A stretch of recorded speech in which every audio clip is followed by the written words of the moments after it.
아스날 선수들의 위치가 지속적으로 바뀌다 보니 맨시티는 수비 구조에 혼선이 발생하며 적극적으로 압박을 펼칠 수 없었습니다. 안녕하세요, 엘미야입니다. 오늘은 제자 아르테타가 스승 과르디올라를 무려 5대1로 무너뜨린 아스날과 맨시티의 경기를 이야기해보겠습니다. 먼저 맨시티의 1차 빌드업을 살펴보면 누네스가 전진하여 폭을 벌리고 포든이 중앙으로 들어오며 베르나르도 실바가 내려서서 빌드업을 가담하고 아칸지가 조금 벌려설 때 오르테가가 센터백 사이로 들어오면서 골키퍼를 포함한 포백 위에 투볼란치, 그 위에 5명의 공격수를 두고 빌드업을 시작합니다. 이를 상대로 4-4-2 수비의 아스날은 투톱 중 하베르츠는 아칸지를 견제하고 웨데고르는 코바치치를 등 뒤에 두며 투볼란치 중 라이스가 한 칸 전진하여 베르나르도 실바를 견제하는 다이아몬드 4-4-2 수비를 기반으로 하이블록을 갖춥니다. 이때 윗선의 포든이나 마르무시가 볼을 받으러 내려선다면 파티와 센터백 1명이 전진하면서 3-2-3-2에 가까운 대형으로 상대를 1대1로 대응시키는 아스날입니다.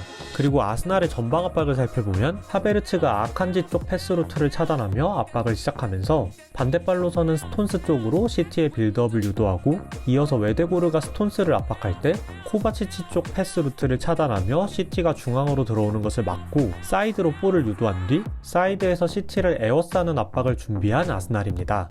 이때 웨데고르를 중심으로 매우 높은 강도의 압박을 펼쳤고 아스날의 압박에 시티의 빌드업은 불안정한 모습을 자주 보였습니다. 그리고 경기 시작 2분 만에 사고가 터졌는데요. 아스날이 라이스가 전진한 다이아몬드 4-4-2 기반의 하이블록을 갖추고 하베르츠가 아칸지 쪽을 닫으며 오르테가를 압박합니다.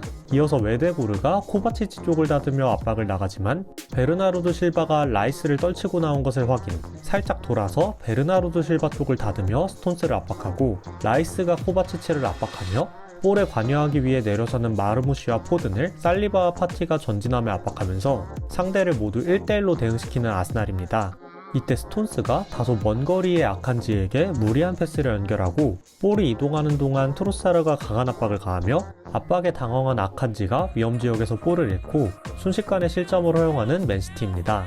역시 웨데고르가 코바치치 쪽 패스루트를 차단하며 아칸지를 압박하면서 맨시티를 뒤로 밀어내는 아스날입니다.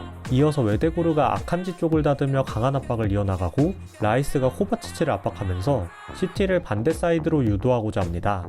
이러한 상황에서 평소 맨시티는 코바치치가 순간적으로 내려서서 볼을 연결받은 뒤 웨데고르의 압박으로 프리맨이 된 아칸지에게 볼을 돌려놓는 3자 패스로 상대의 빌드업을 풀어내지만 코바치치에게 향하는 전진 패스가 라이스의 강한 압박에 끊기며 이번에도 치명적인 실점 위기를 맞습니다. 이번엔 맨시티가 아스날의 압박을 풀어내는 장면입니다. 역시 하베르츠가 스톤스 쪽으로 채널링을 시작하고 웨데고르가 코바치치 쪽 패스루트를 차단하며 스톤스를 압박합니다. 이때 내려서는 마르무시를 거쳐 웨데고르 등 뒤에서 프리맨이 된 코바치치에게 3자 패스를 연결, 이어서 마르무시를 압박한 파티가 코바치치를 압박하자 이번에는 그바르디올을 거쳐 파티의 등 뒤에서 프리맨이 된 마르무시에게 3자 패스를 연결하면서 아스날의 압박을 풀어내고 상대 진영으로 진입하는 맨시티입니다. 맨시티가 아스날의 압박을 풀고 전진하면 아스날은 빠른 속도의 수비 전환을 보이며 4-4-2 미드블록을 형성합니다. 이때 맨시티는 6번 자리에서 빌드업에 가담했던 베르나르도 실바가 상대 미드필드 라인 뒤로 전진하는 3-1-6 구조를 갖추면서 3명의 공격형 미드필더와 상대 투볼란치의 3대2 수적 우위를 통해 공격을 전개하는데요. 베르나르도 실바가 전진한 3-1-6 구조를 통해 3명의 공격형 미드필더가 상대 투볼란치에게 3대2 수적 우위를 갖는 맨시티입니다. 포든이 볼을 받으러 내려설 때 라이스가 끌려나가면서 중원에서 파티가 2대1이 걸리고 중원의 부족한 숫자를 충원하기 위해 살리바가 점프하자 후방의 간격이 벌어지면서 마르무시가 뒷공간으로 침투를 시도합니다.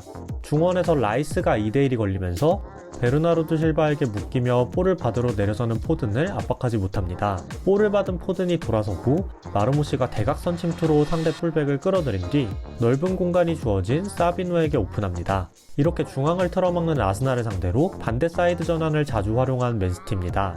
하지만 맨시티가 파이널 서드로 진입하면 아스날은 역시 빠른 수비 전환 속도를 보이며 이때 간격이 굉장히 빽빽한 로우 블록을 갖추면서 맨시티는 아스날의 수비에 빈틈을 찾기 어려웠습니다. 사이드에서 크로스를 통해 기회를 노려보지만 박스 안에 많은 수비수와 살리바와 마갈량이스의 제공권을 막히면서 맨시티는 볼을 오래 점유하지만 경기 내내 단 0.81의 기대 득점 값을 기록하는 등 득점 찬스를 만드는 데 어려움을 겪었습니다.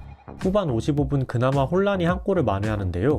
역시 아스날이 중앙을 틀어막을 때 반대 사이드로 크게 전환했고, 중앙 투볼란치가 베르나르도 실바와 마르무시에게 묶이고 하프 스페이스 간격이 벌어질 때 순간적으로 사비뇨가 침투해 들어가면서 반대 포스트로 올린 크로스를 홀란이 마무리하며 한 골을 따라잡았습니다.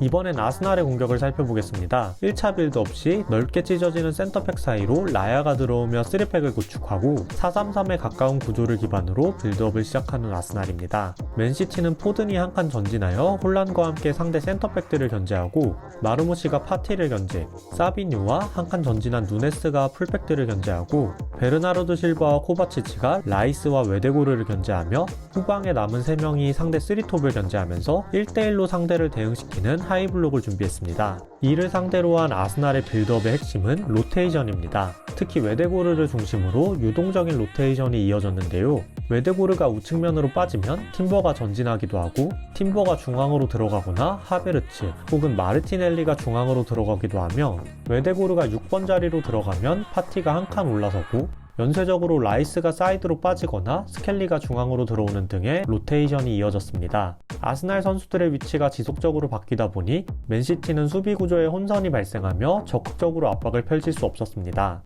특히 패싱력과 테크닉을 갖춘 웨데고르가 상대 1차 압박 라인 앞까지 내려서며 볼을 연결받은 뒤 전방과 사이드로 볼을 뿌리면서 빌드업에 적극적으로 가담했습니다. 역시 웨데고르가 내려서서 볼을 뿌리고 상대를 끌고 들어가며 생긴 공간으로 파티가 내려서며 볼을 연결받아 빌드업을 전개합니다.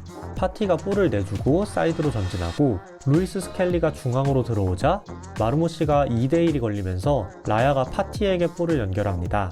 이때 라이스가 사이드로 빠지면서 트로사르가 중앙으로 들어오고, 라이스를 막던 베르나르도 실바가 파티를 압박하자 라이스에게 볼을 연결하며 압박을 풀고 상대 진영으로 전진하는 아스날입니다.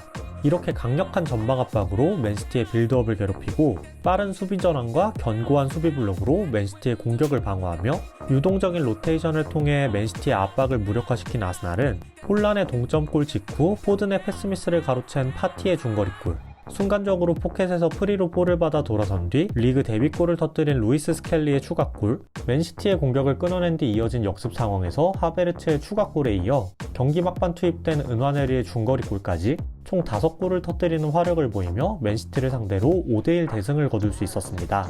맨시티는 아스날의 전방 압박에 당한 첫 번째 실점에서 최근 이어지는 빌드업에서의 불안함, 루이스 스켈리를 놓친 세 번째 실점에서 후벤 디아스가 빠진 수비 라인의 집중력 문제, 상대 역습에 당한 네 번째 실점에서 이번 시즌 내내 지속되는 역습의 취약성 문제가 겹치며 대패를 기록하고 말았습니다. 오늘 영상은 여기까지입니다. 시청해주셔서 감사합니다.